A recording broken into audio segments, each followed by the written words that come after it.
At aabot talaga ng ilang taon yung battery bago siya masira kasi nga nakaset siya sa 80%. So mga kamantik, ituturo ko sa inyo kung paano hindi kagad masira yung battery ng phone natin. So yung sekreto talaga para hindi kagad masira at tumagal ng ilang taon is dapat nakaset up yung battery health niya sa 80%. So paano nga ba i-set up yun? So ang gagawin lang natin is pumunta lang tayo sa settings ng ating cellphone. Hanapin nyo yung settings. Pag nakita nyo na, click nyo lang. Then pag naklik nyo yung settings, sunod natin gagawin is hanapin natin dito yung battery or battery health. So pwede nyo i-swipe up at hanapin yung battery or i-search nyo sa may search engine.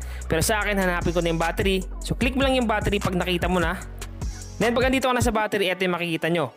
Sunod natin gagawin is scroll up lang natin or swipe up. Hanapin lang natin dito yung battery health. Once na makita nyo na yung battery health dyan, click nyo lang. Pag naklik nyo na yung battery health, ito yung makikita nyo. So may mga pagpipilian dyan or may mga category dyan. Hanapin nyo lang dyan yung custom charging limit. So makikita nyo dito nakalagay dyan custom charging limit. Naka-off siya. Dapat i-turn on nyo yan or i-activate. Kasi nga, once na na-activate nyo yan, tatagal talaga yung inyong battery sa cellphone. Tatagal ng ilang taon. Hindi magloloko yung battery.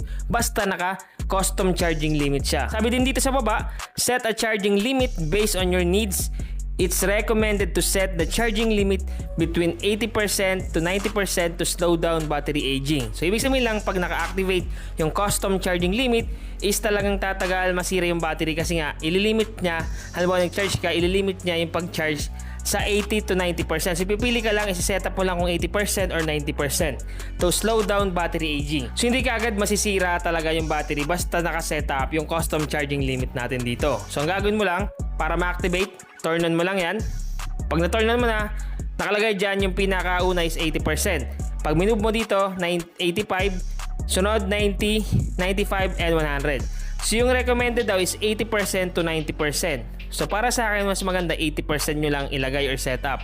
So once na ma-setup nyo na, automatic pag nag-charge kayo ng inyong cellphone, kahit iwanan nyo yan or makatulugan nyo, walang problema kasi nga nakaset siya or naka-custom charging limit siya sa 80%. So once natulog ka, nalimutan mo tanggalin sa saksakan, automatic hindi masisira yung battery kasi nga nakaset lang siya sa 80%. 80% automatic mag-stop na mag-charge yung charger sa phone natin. At aabot talaga ng ilang taon yung battery bago siya masira kasi nga nakaset siya sa 80%. Nakakatulong kasi yon para hindi ma-stress yung mga battery cell sa battery ng phone natin. Kaya tatagal talaga siya ng ilang taon. So sana nakatulong tong vlog ko ngayon. Once again naman, PH, thank you and God bless all.